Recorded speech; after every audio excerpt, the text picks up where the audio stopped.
What's cracking, big dogs? Nick's is over there watching porn, so I'm going to kick off the intro today.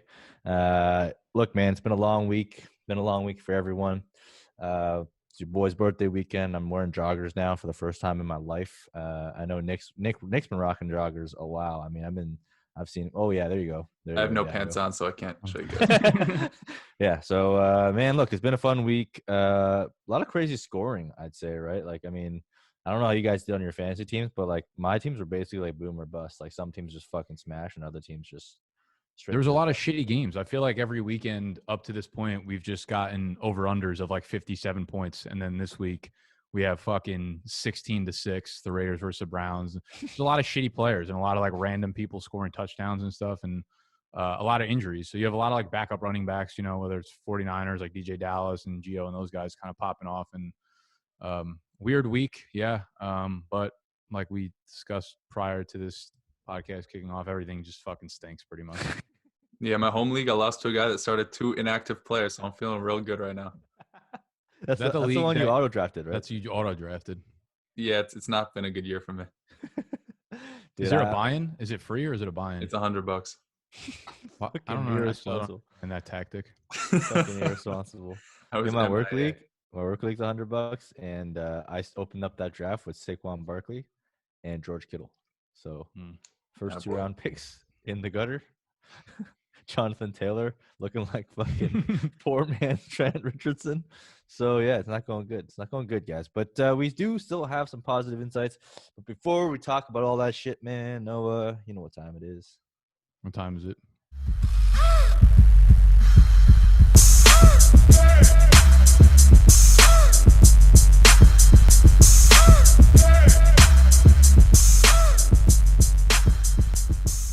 All right. So we're going to run through the games, our regular format here. No theme other than, like Nick said, everything fucking stinks. Your team stink. Your players stink. Your mama stinks probably. Who knows? But let's kick it off with the first game of the week. Nick's favorite team, the home team, Atlanta Falcons, pulling out a W. The rare W, the full moon W against the Carolina Panthers, who also stink, to be quite honest with you. So stink versus stink. I mean, there wasn't too much to really go into here other than Julio pulled a classic Julio game, 10 targets, 7 receptions, 137 yards, 0 fucking tutties. Just a classic for Julio. I think, one thing that really came out of this game, it's just brutal, is Calvin Ridley. Do we know what injury he has so far? Is it like an ankle injury or a foot injury? I think it's a mid-foot sprain. Yeah. If that's correct, and they have either grade 1 or grade 2. If it's grade 1, it's going to be like a week or 2. If it's grade 2, it could be anywhere from like 3 to 6. I haven't really seen any updates on it. For some reason, every time there are injuries in like the Thursday games, I guess they don't make them report on it until the following like Monday or Tuesday. So we haven't heard much. I do think he's almost definitely going to be out for next week's game, and could possibly linger into they got to bye after the Broncos. So I mean, he could be back versus Saints if this is only grade 1. Yeah, let's hope for that, because he was having a fucking stellar season as a wide receiver 1, and just balling out of control. I mean, more interestingly though, fucking Todd Gurley is now, I guess, the running back 5 on his own depth chart. I mean, he was yielding snaps to Quadri Olesen, yielding snaps to Brian Hill. Matt Ryan looked like he was a better Todd Gurley than Todd Gurley was out there running the ball. I mean, 18 carries for 46 yards, 0 fucking receptions. Saved himself with a fall-in touchdown in classic Gurley fashion. I feel like on this channel, at least, we told you to fade most of these old guys like Gurley, the Gordons, Uncle Lenny's, and all the sorts, and David Johnson, obviously. And people were taking mad laps after like the first like 3 or 4 weeks. Like, yo, told you these guys are good, and it feels like people just forgot there was a whole second half of the season to be played. Yeah, I mean, Todd Gurley stinks, but he's still like the RB4 on the season because he has like 9 touchdowns. Yeah, he's the RB4 in his backfield, but also the RB4 in fantasy overall. Like, it makes no sense. I was going to tweet something out today. I was going to tweet out a blank statistic post, but it was just like super fucking annoying, and I would hate if someone did this. But it was just like the rushing yards per carry, targets, and receptions. And the first player was going to be Todd Gurley. Second was going to be David Johnson. Third was going to be David Montgomery. And like Gurley was the least impressive by far out of those 3 guys from a statistical standpoint, but it's just like Gurley scores 2 touchdowns every game. It's really fucking annoying, but I feel like it will catch up to him. And I'm not sure what happened to him in this game in particular. Like, there was obviously something going on there. I saw him like stretching out he was like kicking up his feet and like stretching out his hamstring on the sideline. It seemed like there was definitely some sort of injury that happened to him. If he was, I don't know if he got fucking what really happened, but they started throwing out like fucking their RB4s and 5s on the team. So I had to assume that I don't know what was happening, but Brian Hill kind of stinks too, to be honest. Everyone on our team stinks except for Julio right now. Yeah, Julio. Hayden Hurst had a little bit of outing there. You know, he wasn't completely trash, so I guess that was good to see. But I mean, this entire game was kind of bad. I mean, it was nothing like the first time they met. You know, where Todd Gurley went off against the league bottom of the league rushing defense, and then Carolina went off against like bottom of the league passing defense. It was like a light show. This week just wasn't so. I mean, the only one that went off was fucking Curtis Samuel, who scored like 2 touchdowns, including like a rushing touchdown and a receiving touchdown. Not much yardage, so I wouldn't get too excited over there. But I think, you know, one interesting takeaway is like Mike Davis, the God, is no longer Mike Davis, the God. I think it goes to show like, you know, getting that workhorse volume. I mean, C-Mac's going to be back next week. C-Mac's yeah, exactly. I mean, but like it's something to be said, you know, like for the workhorse running back, all the running backs don't matter type stuff. Like not everyone can kind of do and take the workload that CMC does and still produce. So something to be said there. I don't want to spend too much time on that game because the game fucking stinks. We've already spent way too much time. Yeah, already spent way too much time. We're gonna spend no time on the Philly-Dallas game because, yeah, it was just bad. I mean, Let's sum it up. Both quarterbacks fucking stink, and I wouldn't be surprised if like more people said that Carson Wentz is worse than Ben DiNucci. I mean, the guy's been in the league for what, 3 years, and Ben DiNucci and him went like wire to wire. That game was terrible. Travis fucking Fulgham is really good, bro. He looks really good out there. What are you guys paying for him? Could this be like an Adam Thielen type of breakout for you guys? Like, what are you paying for Travis Fulgham? Because I have some views on this. I've sold him in a couple leagues and bought him in a couple. So you sold? Yeah. I would. Man, I don't know if I have the balls to send something like really worth a value right now. Only because it seems like he's becoming the guy because there's no one else there again. He's like almost Greg Ward of last year, but obviously he's a lot better than Greg Ward is. But we'll see Rager get, you know, pushed back into the offense more. They have neither of their tight ends really working at, you know, full speed right now, which is such a big part of Wentz and where he throws his targets. We don't have Miles Sanders out there, so it's tough to say. But I mean, he legit looks like someone you could trust as a wide receiver too, almost like a Devontae Parker kind of out there that has, you know, a really solid floor and can end up be so consistent over the course of the year that he finishes as a top 15, top 12 guy. I don't know if I'd be willing to send anything more than. I think the right price is probably like a mid to, you know, around that range. And honestly, I would do it if I was in dire need of a wide receiver to finish out the year. Yeah, I had him as a throw-in in that deal I did with Brett. I think I gave him Juju in a late first for Tyler Lockett, Fulgham, and a late first or late second. So I think like that type of price isn't probably something you're not going to be able to get right now. I did it before this past week. But as you were saying, Nick, like where Greg Ward was good last year, he was just running out of the slot, getting peppered with targets. Fulgham's on the outside, dominating coverage, dominating in the red zone. They seem to have a really good rapport despite him not being there in the offseason all too much. So I think that going forward, at least this year, he's going to be the wide receiver one and the top target in this offense. And as we've said before, like the Philadelphia schedule upcoming it's beautiful. They only have like one tough matchup for the rest of the year. Anytime you get to play the Dallas Cowboys, it's going to be beautiful. Even though this game wasn't like great, he still put up a pretty decent performance. So I like him going forward as like a middling wide receiver too. Yeah, he's had 7 targets or more every single week except for that first week he stepped on the field, and he's had 4 TDs in 4 out of 5 weeks. So, look, I believe that targets are earned by good players, and he actually looks pretty damn good. I mean, in a couple leagues where I'm rebuilding, I ditched him because I don't want to take on the risk of him potentially not being there once Rager takes over and once Goddard comes. So I sold him. I sold him for a third, like somewhere like pretty early. But I sold him for a second in 2 leagues as well. And I think really like if you're looking to trade him, you should be trying to get a second, or maybe like you send like Fulgham plus like a third for a second or something like that. Kind of like just lock in that value is what I would be looking to do, because you kind of take that risk away. But yeah, he looks good, man. I think it's hard to like kind of doubt what he's been doing. It's not like he's just getting, you know, he's just falling into the end zone and getting a lot of empty like touchdowns. Like he's getting a lot of yardage. He looks good out there as a number 1, so you know he's facing like the top corners. You know, he even did good against freaking Bradbury and I guess who did he go against the Ravens? Probably Peters.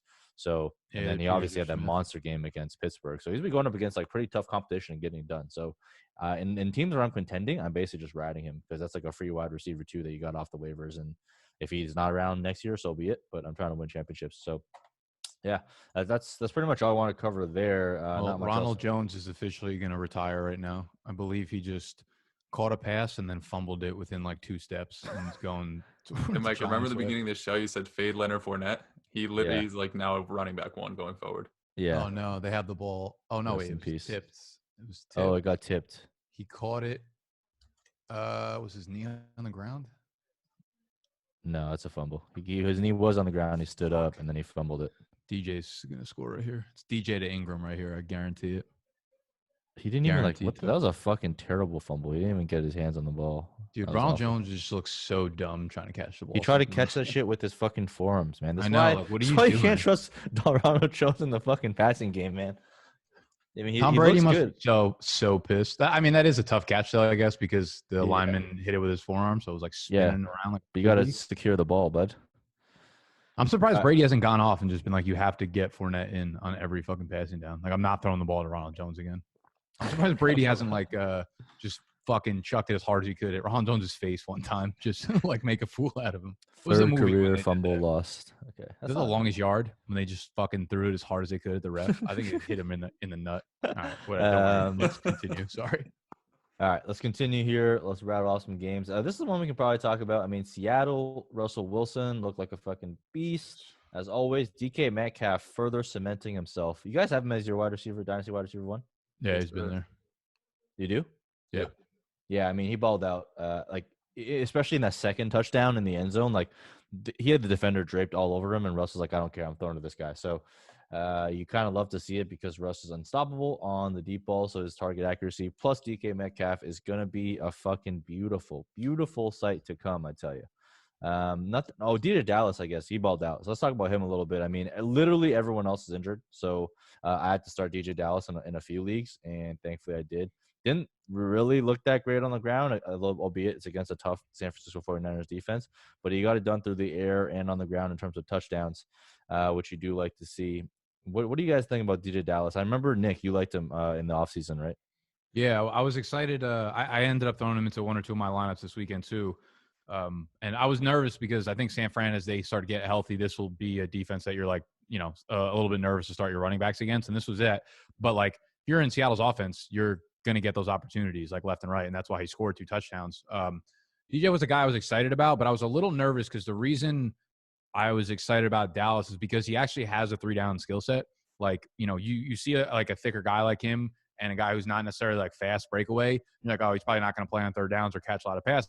But as we talked about, he was like a former wide receiver, high school, and his first couple of years in college. So I knew he had that ability. I'm like, okay, if these guys are going to be out, like I was hoping Travis Homer was inactive too, because I thought he was going to play a pass catching role if he wasn't. But they ended up just sitting him on the sideline. And it was good to see that they had trust in Dallas to get 20 whatever touches he had, 22, 23. So I honestly expect Carson and Hyde to still be like really close to game time decisions. Maybe both of them inactive again. And if that's the case, I'm gonna be rolling out Dallas with pretty high confidence. Like you said, it didn't look good on the ground, but give me that volume, and in Seattle's offense, you're going to keep getting scoring opportunities.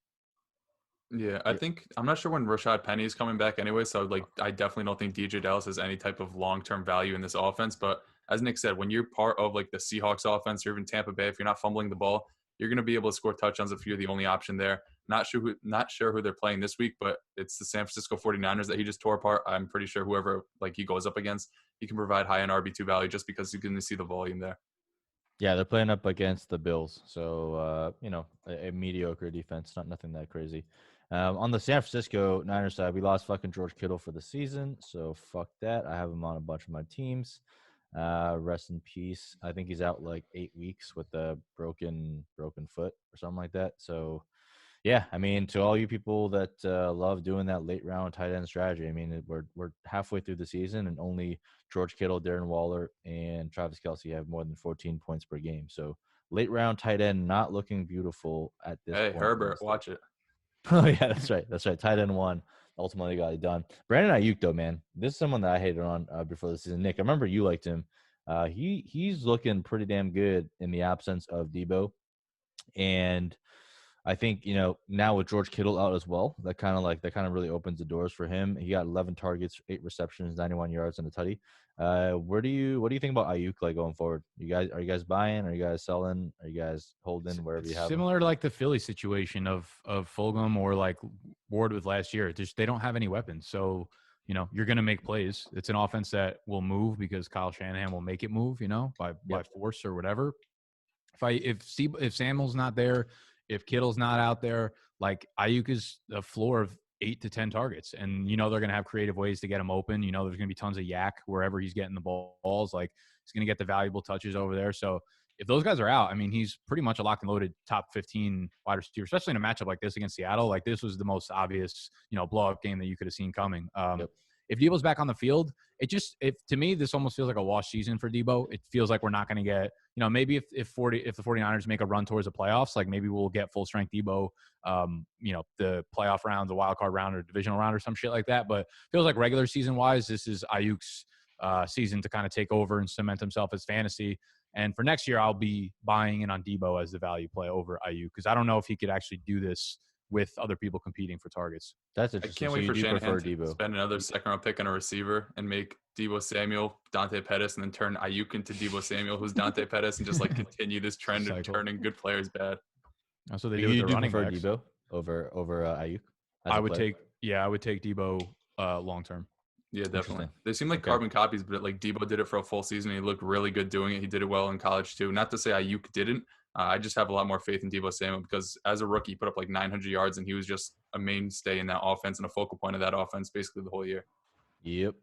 Next up on the slate, let's bring back some painful memories for Noah here. Was looking all wheels up for the Chargers and Herbert the God until I tweeted that Drew Lock stinks. Then they came back and threw 3 tutties and upset the Chargers with a late game heroic comeback. Was it even like an upset though? I think we all kind of knew it was going to happen. So you and me are like identical twins with this shit now. Between being Falcons and Chargers fan, it's like it's never enough. You can never have a big enough lead where you feel safe at this. Well, point. The win probability was 98.9. It wasn't 99. So I hate those. I fucking hate those things so much, dude. The win probability things, and then they're always like, "Look what it was." I'm like, "Bitch, that just means your shit is terrible. Like that means your product should be is buffer for the Falcons bad. and Chargers." Yeah. Look, Philip Lindsay on the other side of the ball, 6 carries for 83 yards. He broke one, obviously, for a long touchdown. Philip Lindsay just better than Melvin Gordon. I mean, we said that in the offseason, and it just remains to be true. Freaking Deshaun Hamilton, I didn't even know this guy was still in the fucking league, to be honest with you. He got 4 receptions, 82 yards, and 1 touchdown. Jerry Jeudy continues to not separate himself from a cast of mediocre receivers, not the generational talent we felt he was. I think, more interestingly on the Chargers side of the ball, we said this, all offseason, Keenan Allen was a value, but we didn't know it was going to be like this. Justin Herbert is basically going to make Keenan Allen a wide receiver 1 for the foreseeable future. So if you have a contending team, you should be making all kinds of moves to try and get him. Joshua Kelly lost his fucking job. I mean, he just doesn't look very good. Dude, Troy fucking Maine Pope. Like, shout out to Troy Maine Pope. What is he doing? Who is he? I looked him up on Roto World, and the second most recent blurb was like him on the Falcons or something. So like nobody's been talking about this guy, and he just comes out and he put up like 80 something yards or 90 something total yards. He's way better than Joshua Kelly, which isn't saying much, but I think the more important thing here is Justin Jackson is who we thought he was. I think last week him going into the game with a knee injury was kind of the reason why he didn't overtake the backfield. But this week he had like 150 total yards, like 20 touches, 20 something opportunities. He's the real deal there. The only thing that's a concern is the fact that he's not out there for like goal line packages.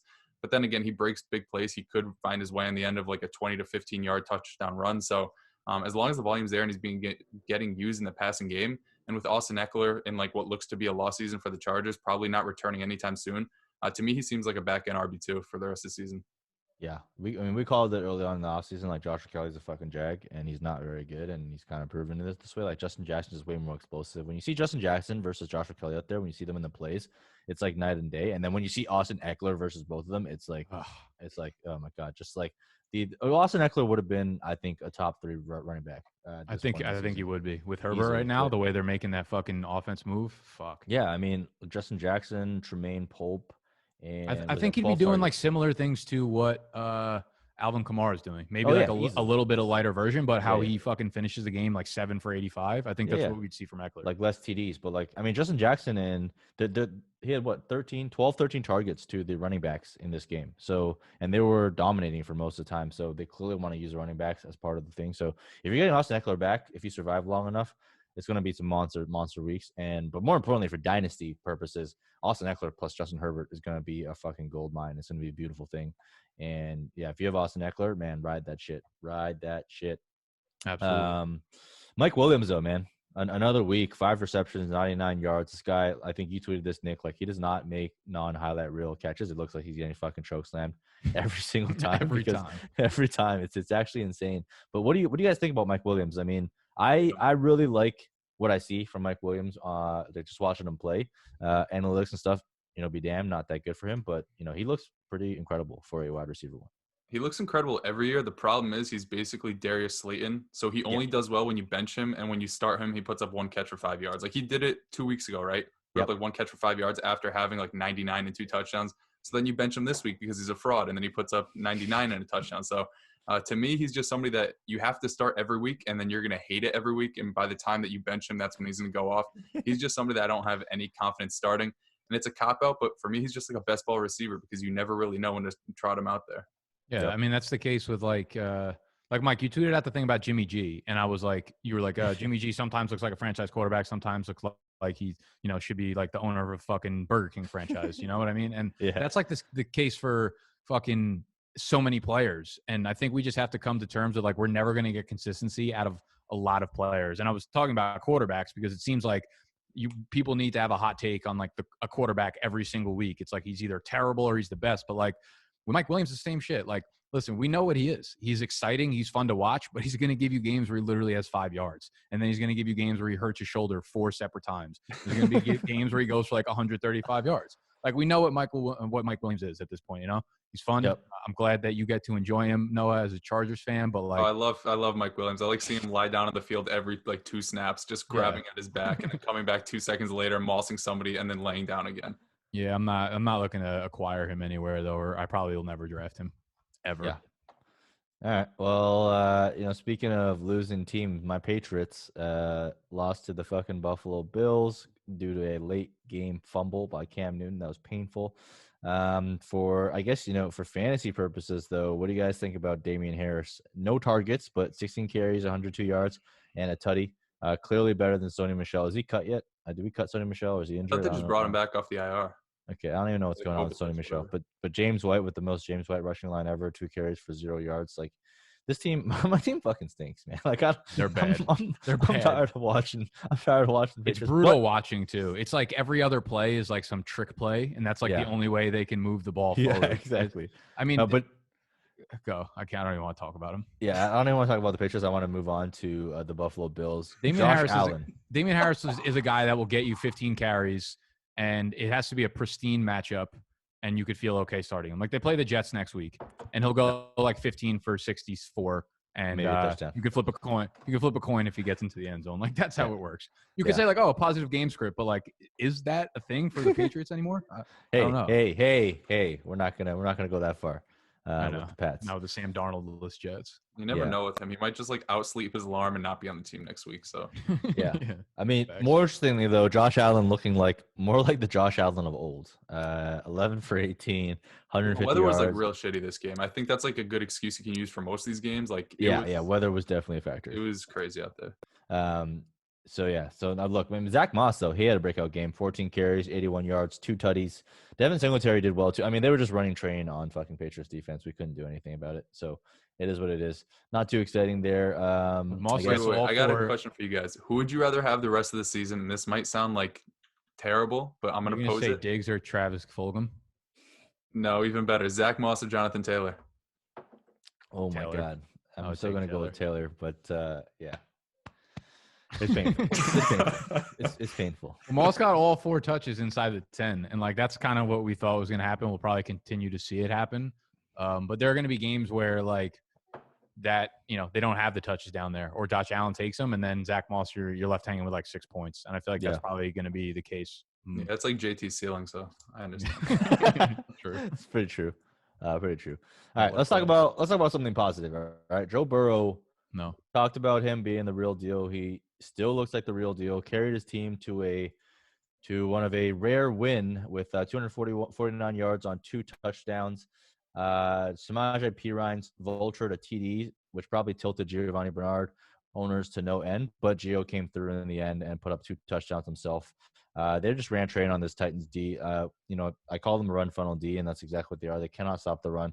It turns out they can't stop the pass either, with T. Higgins and Tyler Boyd both going off. I really like this offense for fantasy purposes going forward between Higgins, Boyd, and Joe Burrow. It's going to be pretty exciting to watch. What do you guys think about like Joe Burrow? Where do you guys have him right now in terms of your dynasty rankings? Right after Herbert. Right after Herbert. So where do you have I have him right ahead of Herbert. Do you have him as QB2? Wow, that's actually high praise, Mike. No, I think I got him QB8. I think I have Herbert 7. QB8. Wow, that's man. You guys are. I think I'm probably a little bit higher on both these guys. Where do you have him, Nick? I have him at 7. So there's like the top 6. Did you move Dak behind these guys? Yeah. Okay. I didn't move Dak behind these guys. Yeah. I moved Dak behind Joe Burrow and Justin Herbert. If I haven't done so already, that's definitely where I'm going.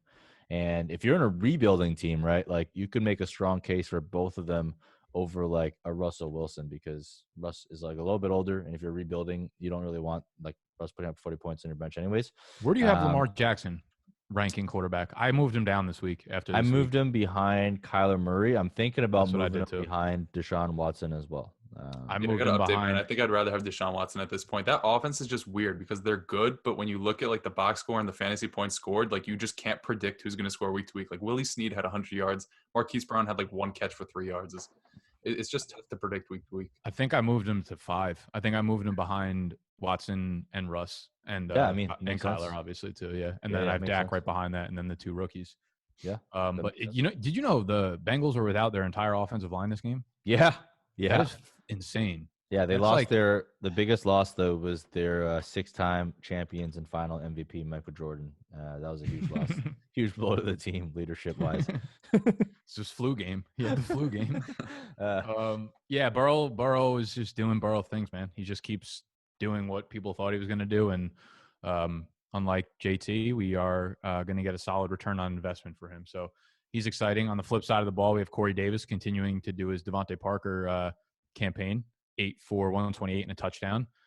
He's been really, really good. His worst game of the year is like double-digit fantasy points still in PPR leagues. And I just like continue wanting to say like he's not going to do it again this week, but he keeps doing it. So I feel like Ryan Tannehill was just maybe the missing piece for Corey Davis here. And just I love Ryan Tannehill, bro. I keep moving him up my rankings too. Baby. Yeah, Corey Davis is a target hog too. They played 3 games together, AJ Brown and Corey Davis, and AJ Brown hasn't out-targeted him in any of them. I think it was like 8, 10, and 10 for Davis, and like 8, 7, and 8 for AJ Brown. AJ Brown's obviously like the best receiver there, but anytime you're seeing double-digit targets or like anything close to that in an offense like the Titans, I wrote at the waiver wire article. He's still less than 60% owned in Yahoo leagues. To me, he's like a high-end wide receiver 3 because he brings that consistency week to week, either 60 yards or a touchdown every single game thus far. I know he has a tough slate upcoming, playing like Indianapolis a few times in Baltimore, but he's done it against Pittsburgh. He did it this past week. Like obviously the Bengals don't have a great defense, but being part of the Titans offense, I don't think it really matters how tough of a defense you're facing, because with Ryan Tannehill behind center, you're going to be moving the ball a lot. You're going to be in scoring opportunities, and I think he's going to be on the end of a lot of those. Yeah, late career breakouts, man, between Devontae Parker and now we got Corey Davis. I was obsessed with Corey Davis as a prospect, and like probably like way overpaid for him, but it's definitely kind of encouraging to see him. I mean, he needed Ryan Tannehill to kind of unlock him. And I think the interesting here is like last year, right? Corey Davis was viewed as a wide receiver 1, so AJ Brown was getting the softer coverage, but now it's very clear that AJ Brown is a top dog. So, Corey Davis could benefit a little bit from that softer coverage. It does hurt Jonnu Smith, right? Who's kind of having a massive breakout. We thought that target concentrations would be pretty focused between AJ Brown and Corey Davis and Jonnu Smith, but clearly Corey Davis is there as well. And this is a lower volume passing offense, so it kind of hurts him on that front. But yeah, I mean, if Corey Davis is still on your waivers, definitely go grab him. And in Dynasty, what are you guys looking to buy Corey Davis? Or are you guys looking to mainly just hold him, or what are you guys thinking?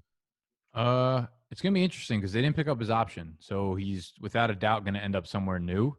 Yeah. And To be honest, I don't know. That's probably a downgrade in value for me when it comes to him.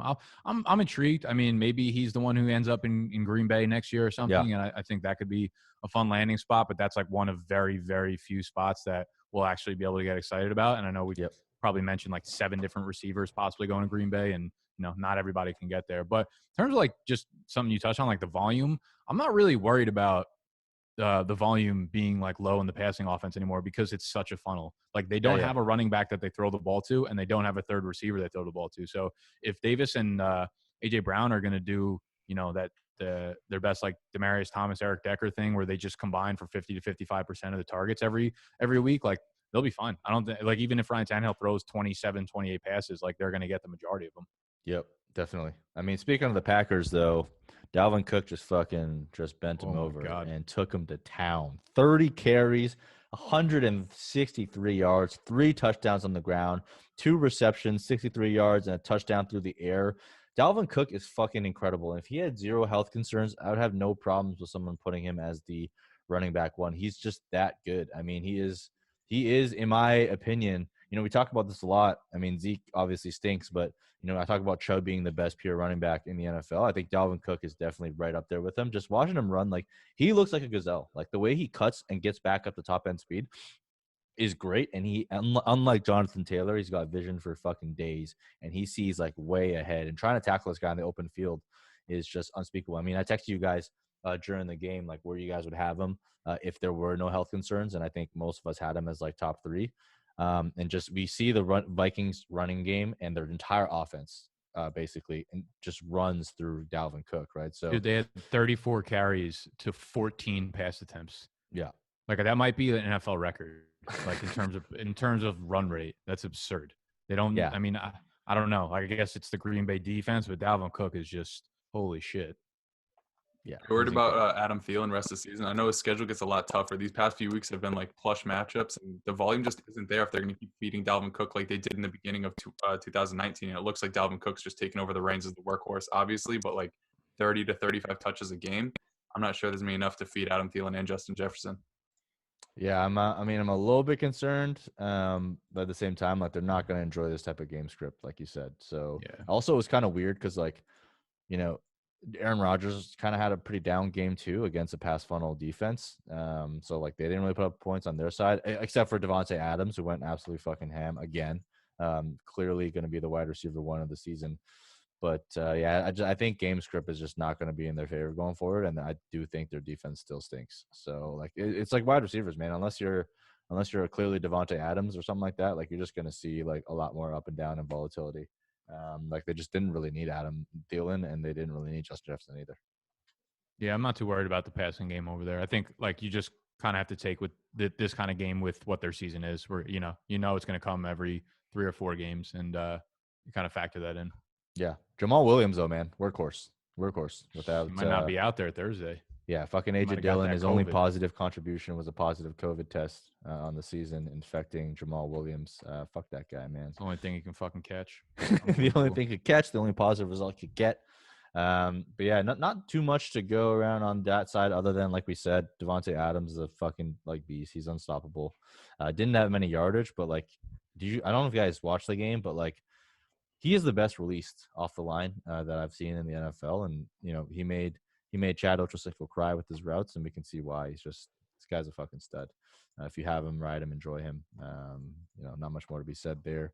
I think. Mike, you touched on AJ Dillon. Why don't we cover a few other rookie running backs that are doing really well this year in the Colts and Lions game? Yeah. Let's take a look at the Colts and Lions game. I kind of tweeted about this. Jonathan Taylor, we already talked about it. The pain is real. I think they did come out. Frank Reich did come out and say that he had an ankle injury. We don't know if that's real or not, but what we do know is that Jordan Wilkins looked better than him while he was out there. So that's not something that you like to see. Jonathan Taylor, I mean, dude, just a total disappointment. Am I out on him? No, I'm not. Are you guys out on him? What are you guys thinking when it comes to Jonathan Taylor?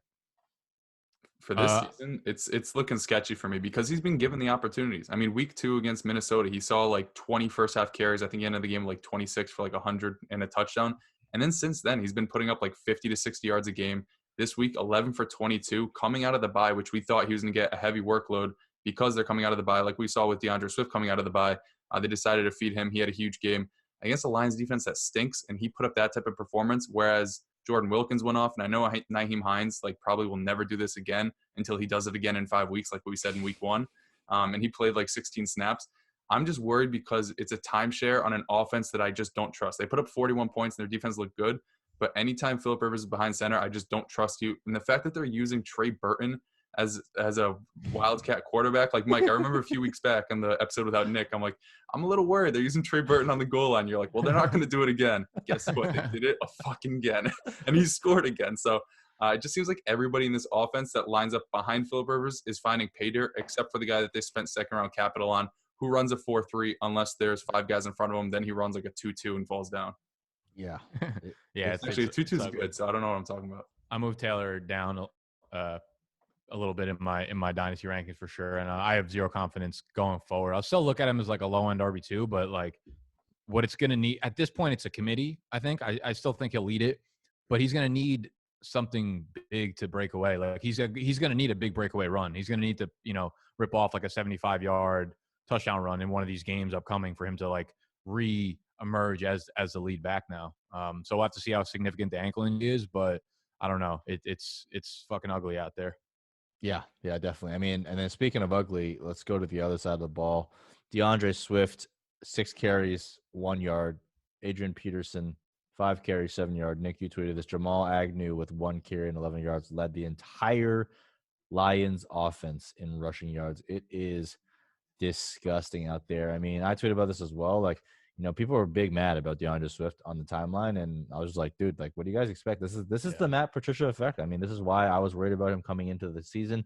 You just gotta hope. You just gotta hope that Matt Patricia gets canned after this year, and he's kind of well on his way to doing that. Because like, as long as he's there, man, like DeAndre Swift is just not going to get unleashed. Like, I don't care what people say. It's just not happening. But yeah, I don't know what you guys are doing with DeAndre Swift, but like in terms of season-long leagues, it's going to be a tough to put him in your lineup. Yeah, I think the Colts, when Darius Leonard is healthy, is just a unit you can't run the ball against. So I don't want to pin too much of the efficiency on that, but like they are actually an elite run defense, and I didn't expect much from Swift in this game. It's man, I don't know. It's a confluence of events, I guess. Like if AP was never signed, like Swift, I think would have gotten the workload. So I think it's going to depend on what they do with AP in the offseason. I think there's a really good chance that Swift does go into the season next year as the guy and as a starter. And if that's the way it goes, like I'll be really confident in him next year. If Patricia is still there, but he does go in as the one. This offseason really killed him in terms of like momentum for him going into the season. But as far as the rest of the season, schedule definitely lightens up, like Vikings, Washington, Carolina, Houston. So some definitely winnable defenses to play against over the next month or so. But you can't really have confidence in him, man. It's the same thing with all of these rookie running backs. It's a split for sure. He might have a big game. You get lucky if you throw him into your lineup. I think he'll get a little more involved in the passing game going forward. If Kenny Galladay's misses some extended time, fucking TJ Hawkinson's going to keep ripping it up. So yeah, I mean, Swift is what he is at this point, unfortunately. What do you guys make of the Kenny Galladay news? Because apparently, like Saturday, he didn't show up to like the team meetings, but then apparently he did, and it was a fake report. But then also he's had contract disputes, and now he has like a non-contact hip injury. Do you think that's kind of like a farce, just because they want to get him gone and they didn't want to play him they didn't want him to get injured in the second half of the game, or do you think like he's actually injured and he's gonna be out for a few weeks? Because I have no clue what's going on there. I have no idea. I mean, it looked like he's injured, but who the fuck knows, man? I think it was a real injury. I don't think it was. I don't think they're trying to get rid of him, man. Like, I mean, Kenny G's been a baller for them. Granted, he's been hurt a lot this year, but when he's in the field, like he's pretty damn good. Yeah, I think he'll be out. I mean, he's already been ruled out for this week. And then we'll see. The hip and the groin are kind of like the same injury, most people say. So it could be just like a strain that's 1 to 2 weeks. Might not be a long-term thing. I'm not too worried about Kenny G when he's healthy. Yeah. One positive news, though, is TJ Hawkinson. That was my pick for the late round tight end out of all the darts. And he is currently the tight end 4 on the season, both on a totals and points per game basis. He had 7 catches off 10 targets this week, 65 yards. I mean, he's not winning you leagues, so you still like it's really Kelsey or bust, basically Kelsey, Waller or bust right now. But he's putting up like 12.4 points in PPR leagues. Now with Kenny Galladay out, he's been getting a lot of the end zone looks. So if TDs start going his way, I mean, I think this is going to be wheels up for TJ Hawkinson. For sure. Let's see. I don't think we need to talk about the Browns and Vegas Raiders games. That was just an awful game to watch. What's the deal with Jacobs? How do you feel about Jacobs right now? I felt Jacobs, really strong about him going into the year, and like 31 carries and only being able to put up 12.8 fantasy points. It's kind of gross out there, and I don't know when things are ever going to turn around. He's just not getting targets. I mean, that was the issue, right? Like coming in, we were worried about the target volume, and after week 1, it looked like he was about to get unleashed. He was kind of getting involved, and then right back to whatever he was normally. So he's basically Derrick Henry right now without the touchdowns, unless touchdowns start breaking his way. Well, he's not really even. He's honestly getting more receptions and targets than I imagined. We're not even halfway through the year, and he's on pace for. Right now, he's probably on pace for like 55 to 60 targets. If you told me at the beginning of the year, I'd be pumped. But like his rushing totals are, I mean, it's like 3 yards a carry, 3.2, 3.3, 1.7. Like he's just not good on the ground, and a lot of it could be attributed. They lost their O-line this week too, right? Did they? Brown was out. Yeah, Trent Brown, they injected air into his fucking blood and almost killed him. So he was out. Freaking NFL team doctors are just so shit this year. Just straight up killing players. I don't know. Like it's just been an odd year. He's not producing really on the ground where you expect him to. He's had 2 good games and they both come with multi touchdowns in them. So that's like kind of why he produced. But outside of that, I mean, he hasn't really done much. So I'm kind of nervous going forward. At what point? For like dynasty, at what point do you just say, they're not really going to get him involved the right way? Or, I don't know. I'm not too concerned still. I mean, he's still young. I want to see him play out the season healthy. I think that'll be a key hurdle that he has to clear. Yeah. But not everyone's Dalvin Cook, you're going to have these more boom bust weeks with guys like Josh Jacobs. That's why I prefer Miles Sanders. I think Miles Sanders is going to be more involved in the passing game compared to Josh Jacobs. So that's why I have Miles Sanders ahead of him. In my rankings. But you kind of just you got to roll the punches, man. He's on pace for 377 touches this year. Yeah, I mean that shit doesn't come very often, so you got to just go for the touches. And he is talented, man. Look, he's had a couple bad games for sure, but I still believe in the talent. I think he's pretty good. Yeah, he found some inspiration on the other sideline. He had 3 straight goal line carries, got stuffed at the 1, and then he winked at Nick Chubb. So that was a little bit tough for him. Would have had a much bigger game if he converted any of those. Would you guys rather have Josh Jacobs or James Robinson the rest of the season, knowing that Jake Luton is the fucking quarterback now? Ooh, that's a good question. Rest of the season, I want James Robinson. I will take Robinson as well. I'm big on James Robinson. I think I covered this a little bit on Market Watch Mondays, but I think people are really worried about now they're gonna stack the box against James Robinson. I think people don't realize stacking the box is a function of play calling on the offensive side of the ball, and Jaguars are still top 6 in 11 personnel. So 3 wide receiver sets. So as long as they're calling 3 wide receiver sets, you can't really stack the box. They're still NFL players, right? You can't leave Chris Conley open. They'll still kind of get the ball back. So I'm not worried about James Robinson. At least we know he's definitely involved in the passing game. He's got 100% workload on the goal line as well.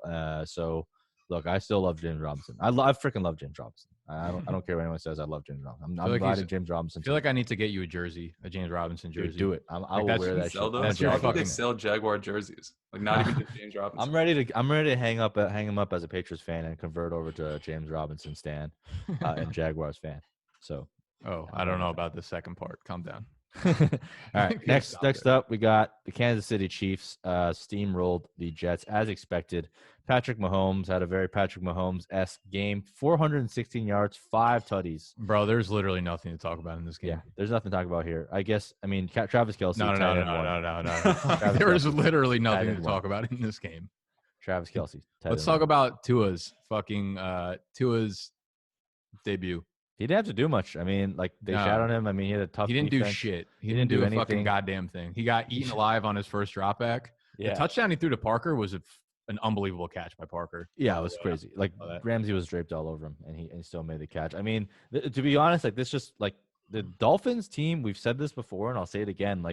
I think they are doing it the right way. It's incredible they will turn it around within 1 year to go from a losing culture that people were basically accusing of tanking purposely into a more winning culture, taking down the Rams, basically blowing them out. And their defense is lights out. I mean, this is the impact that having 2 shutdown corners can have for you on defense, right? You got Xavier Howard on one side, and then you got Byron Jones. Yeah, Byron Jones on the other side, locking guys down. And their special teams came through. Their defense came through. Tua didn't do anything. Didn't look that good at all, to be honest, against a tough defense. So what remains to be seen what's going to happen going forward. I guess the one interesting here, I think, for dynasty purposes, though, what is your take on Myles Gaskin?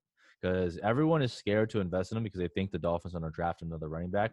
Personally, I think, we all thought Dolphins are going to draft running back this season. Clearly, they're too smart for that shit, and they're investing in the positions that really matter. And Myles Gaskin has actually been pretty good. So I'm actually pretty comfortable, like, just grabbing him. Like, Myles Gaskins and James Robinson are two guys that, people are going to continually write off because of lack of draft capital, and for right reason. That's a big risk. But if you're a contending team, like, what are you guys willing to pay as a contender for Myles Gaskins? I pay a second for him. I just think investing in a first, like as you always say, Mike, the first round picks, their value like either maintains or rises. A guy like Myles Gaskin, they can sign a bum. Like even I know they have Jordan Howard right now, but if they were going to sign a Jordan Howard-esque running back in the offseason, his value is just going to decline, whereas a first round pick is only going to rise from there.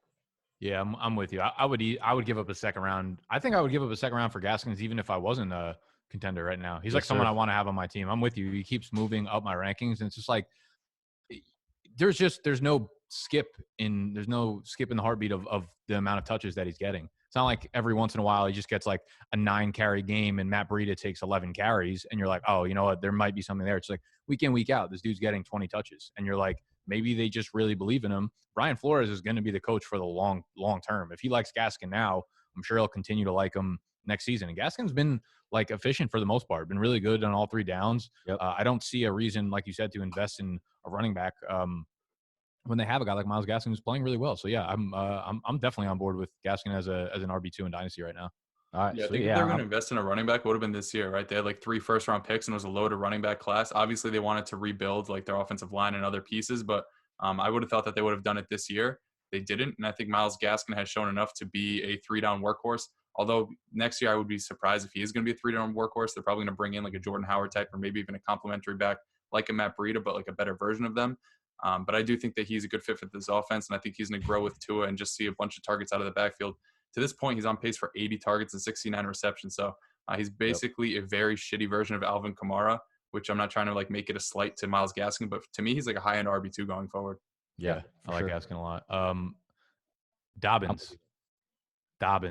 Wait, hold on. Before we move on, Dobbins though, let's take a look at the other side of the ball. This is one of the wildest stats I've ever seen. Cooper ridiculous. Kupp, 21 targets, 11 receptions, 61 passes for Goff. 61 passes for Goff. There is a bit of light on Cam Akers. I don't know if you guys saw that run, but he looked pretty damn good on that. The run was beautiful. Henderson's going to be back though, and Akers going to be back in the doghouse. I'll put for sure. But I saw a thread today, and Darrell Henderson has looked pretty decent. But in terms of the advanced metrics, in terms of like Drew rate and all that stuff, he actually hasn't been that great in terms of yards created. So there's a little bit of an opening for Cam Akers. And I think, maybe last week was more about pain tolerance and management of his injuries. But this is clearly going to be a lucrative backfield. You can't trust Cam Akers for a season long yet, at least not this year. But I think there's some hope going forward. So here's an interesting question, actually, that I've gotten in and I've been trying to flirt with. Would you guys rather have Cam Akers or Myles Gaskins in Dynasty? Cam Akers. Man, that's so close. I want to say I might actually have them ranked exactly back to back. I'm pretty sure I have Akers ranked higher, although I don't feel like I should anymore. Like I don't know. I also agree with you that I don't think Darrell Henderson, I know you're talking about advanced statistics. I own him in a few spots and I like owning him. And I think he's like the best back there for them right now. But I actually don't think he's been anything special despite like him being efficient. I don't think he's looked good at times, but consistently, I don't think he makes great plays. And he's had plenty of opportunity to run away with the job. People are like, why don't they make him the workhorse? I'm like, dude, he's getting like 19 touches a game. He's just like really not churning out anything incredible with them. So I guess I'll go with Akers just because the upside is so high with a guy like Akers. But like, you have to be a little bit concerned that we're this far into the season, into his rookie season, and he hasn't made any sort of dent or impact. 100% concerned. But I'm still a believer. I'm trying to acquire him. I think it's a good time to buy. So if you guys are out there willing to take that risk, it's definitely worth it. But yeah, speaking of running backs, man, J.K. Dobbins, the God. What did you guys think? I mean, I thought, I wanted to start the dance party. His target volume is obviously still a concern with Lamar there, but he looked really, really good. And part of that is because of Lamar. We talked about this in the offseason, Noah, is like how good of a marriage that is between having Lamar and and having Dobbins there, because he kind of just like transitions pretty seamlessly from the type of offense he ran in college. But he looked really freaking good. Like every time he got the ball, he was getting yards after contact. He was juking guys. He was breaking ankles. Are you guys comfortable starting him for the rest of the season? And where do you guys have him ranked for 2021 in terms of the rookie running backs? I think for me, honestly, he's challenging. God, I hate that shit. I think he's challenging Clyde Edwards-Helaire. I just think that the talent he's shown, like the way he runs, you can't be a linebacker and be happy about it, because you think you tackle him and then like his shin is 1 inch off the ground and he just keeps running for 20 more yards. Like that run he had off to the right side of the line, and he just like fell down but didn't fall down and picked up like 40 yards. It was disgusting. I haven't moved up my rankings at all. I haven't updated my rankings this week. But for me, he's got to be like fringy top 10, just because the marriage that he has, as you said, Mike, with a guy like Lamar Jackson, basically the same thing that he had in college every year, except when he was with Haskins.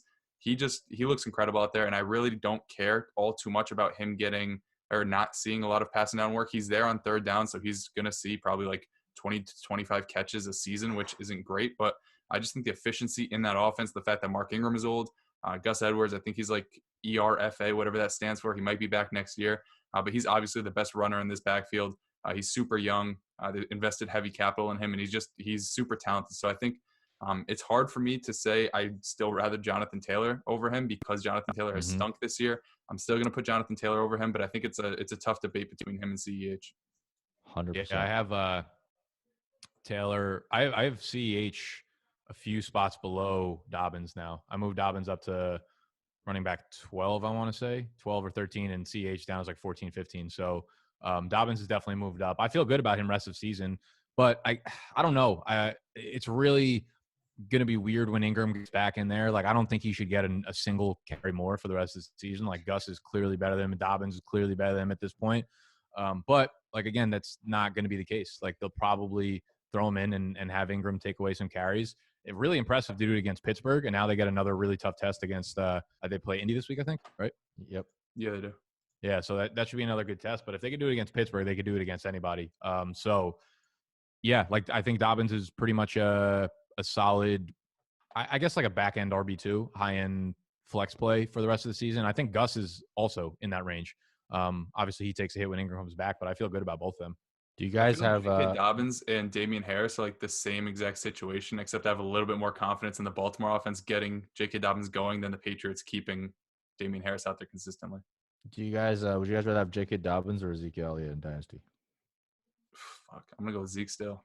I'll take Zeke too. If Dak is, I expect Dak to be back and fine next year.